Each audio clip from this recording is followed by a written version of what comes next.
আসসালামু আলাইকুম। আশা করি সবাই ভালো আছেন। কি আজকে আমার ফোন কিনতে যে যাব আমার একদমই মনে ছিল না। সকালবেলা ঘুম থেকে উঠতে না উঠতে আমার বোন আমাকে বলছে, "কী রে, ফোন কিনতে যাবি না? তুই না বলছস, চল তাড়াতাড়ি রেডি হ।" তো আমার মনে হলো যে আয় হায়, সময় তাড়াতাড়ি তো যাওয়ার কথা ছিল। তো এখন দেখতেছি বেলা 11টা বেজে গেছে। কী করবো, হুটহাট করে তাড়াতাড়ি করে জামা চেঞ্জ করে আমি ব্রাশ করলাম। তো ব্রাশ করতে করতে হচ্ছে যে আমার ফোনে একটা কল আসছিল। তো আমি ব্রাশ করতেছিলাম আর আমার ওই ফোনে হচ্ছে লাইনে ছিল, কথাও বলতেছিলাম, ব্রাশ করাও হলো।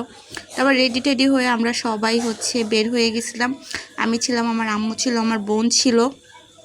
তো আমাদের এখান থেকে বের হয়ে গাড়ি ধরতে ধরতে অনেকটা সময় লাগছিলো। আর ভাবিও নাই, আমি যেদিন বাইরে যাওয়ার কথাই বলি না কেন সেদিনই হচ্ছে ট্রাফিক জ্যাম থাকে। আমি জানি না, প্রায় হচ্ছে যে 10 থেকে 15 মিনিট আমাকে বাইরে হচ্ছে ওয়েট করতে হয়েছিল শুধু গাড়ির জন্য। মানে এতটা ট্রাফিক জ্যাম ছিল, মদনপুর থেকে কাঁচপুর পর্যন্ত পুরাটাই ট্রাফিক জ্যামে ভরা ছিল। তারপর যাই হোক একটা অটো পেয়েছিলাম, অটোতে হচ্ছে যে আমরা বসলাম। তারপরও বসেও কোনো শান্তি নেই, মানে এত রোদে হচ্ছে যে মাথা টাথা সব ধরে যাচ্ছিল। আর সকালে যেহেতু লেট করে ঘুম থেকে উঠেছিলাম, তাতে আমি কোনো খাবারই খেতে পারি নাই। তা আমার কাছে আরও বেশি হচ্ছে খারাপ লাগতেছিল, মানে এক কথায় বলতে গেলে অস্বস্তিকর লাগতেছিল। তারপরে হচ্ছে যে ভেতরে ভেতরে খুশি হচ্ছিলাম যে না, আজকে একটা নতুন ফোন কিনবো। তো যখন দেখলাম যে টেকনো ব্র্যান্ডের হচ্ছে যে নতুন ফোন লঞ্চ হয়েছে, দুইটা ফোন। তো আমি চিন্তা করলাম দুইটা থেকে একটা ফোন আমি কিনবো আমার বাজেটের ভিতরে। তা আমি হচ্ছে যে চিটাং রোড মার্কেটে চলে আসছি। আমি হচ্ছে সবসময় এখান থেকেই হচ্ছে ফোন হোক, যে কোনো হচ্ছে জিনিসপত্র আমি এখান থেকেই কেনাকাটা করি। তো এখানে আসার পরে হচ্ছে আমি অনেক দিন পরে আসছি, তো হচ্ছে দোকানপাট খুঁজে পাচ্ছিলাম না। আর যেহেতু আমরা ফোনের দোকানে যাব, তো ফোনের দোকানে তো আমি একা যাব না, সাথে আমার বাবাও যাবে। তো আমার বাবা আমাদের সাথে ছিল না, বাবার জন্য হচ্ছে বাইরে আমাদেরকে ওয়েট করতে হয়েছিল। ওয়েট করার পরে হচ্ছে বাবা 2-3 মিনিটের ভিতরেই হচ্ছে চলে আসছিল। আসার পরে হচ্ছে আমরা উপরে 5তলায় চলে যাই। 5তলায় যাওয়ার পরে আমরা হচ্ছে যে দোকানটা খুঁজতেছিলাম, যেহেতু আমি চিনি না তাই হচ্ছে যে আমি এদিক ওদিকে তাকিয়ে দেখতেছিলাম আশেপাশে। সত্যি মার্কেটে আসলে কিন্তু হচ্ছে ভালো লাগে যে চারদিকে হচ্ছে যে লাল নীল বাত্তির মতো জ্বলতে থাকে, আর সব দিকেই হচ্ছে যে আলো ছড়ানো থাকে, দেখতে আমার কাছে বেশ ভালোই লাগে। তো এখান থেকে হচ্ছে যে একটার পর একটা সিঁড়ি আসতেছিল, যেহেতু 5তলায় যেতে হবে।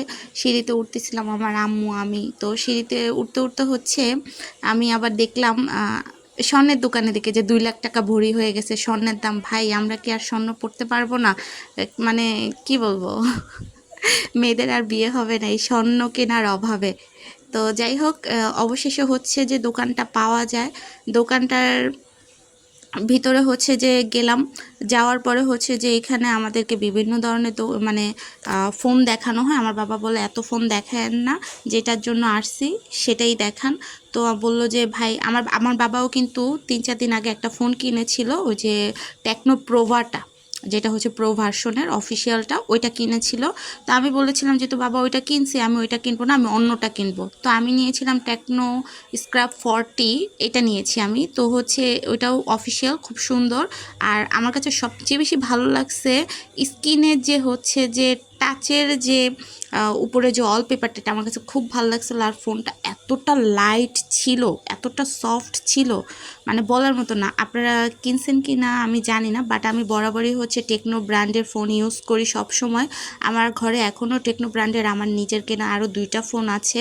আজ পর্যন্ত হচ্ছে যে সেটা নষ্টও হয় নাই, কোনো কিছু না। আমার কাছে অনেক ভালো লাগে। এক কথা বলতে গেলে যে এক হাতে যদি ব্যবহার করা হয় তাহলে অনেক দিন টিকসই, অনেক দিনের টিকসই। তো আমি যেহেতু এই ফোনটা কিনতেছিলাম, তো বাবার সাথে হচ্ছে যে একটু বার্গেটিং করা হচ্ছিল প্রাইজিংটা নিয়ে।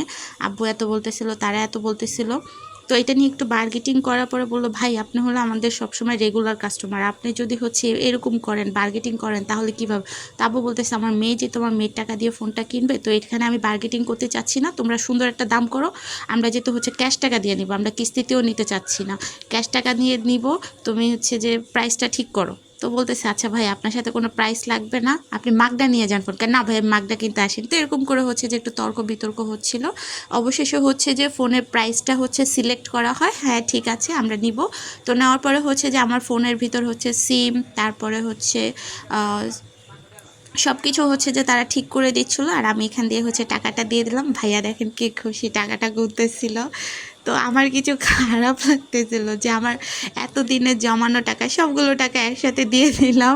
বললাম যে একটু কমান, ভাইয়া কিন্তু একদমই শুনে নাই, একটু কমাইতে চায় নাই। দেখেন সে হচ্ছে যে মানে একটু ছাড় দিতে চাচ্ছিল না, একটু ছাড় দিতে চাচ্ছিল না, বলতেছে ভাই এই ফোন হচ্ছে ছাড় দিলে আমাদের কিছুই থাকবে না, ব্যবসা চাঙ্গে উঠে যাবে।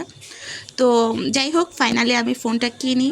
ফোনটা কিন্তু আমি হচ্ছে যে এই ফোনটা দিয়ে ভিডিও করব। তো আমার আগের আরেকটা ফোন ছিল, সেটাও তাদেরকে দেখালাম, যেটা আমার ভাইয়া এবার আমাকে বিদেশ থেকে এনে দিয়েছিল। ওইটাও ছিল স্যামসাং গ্লাক্সের। তো ওইটাও ভালো। তো তারপর কি ওইটাতে হচ্ছে যে আমি ভিডিও এডিটিং করতে গেলে কি তখন হচ্ছে যে ফোনটা হ্যাং হয়ে যায়, আমার কাছে ভালো লাগে না। তো এই জন্য হচ্ছে নতুন ফোনটা কেনা। তো বললো যে ফোনটা কেনার পরে হচ্ছে তোমাদের সাথে ভিডিওগুলো শেয়ার করব। আল্লাহ হাফেজ।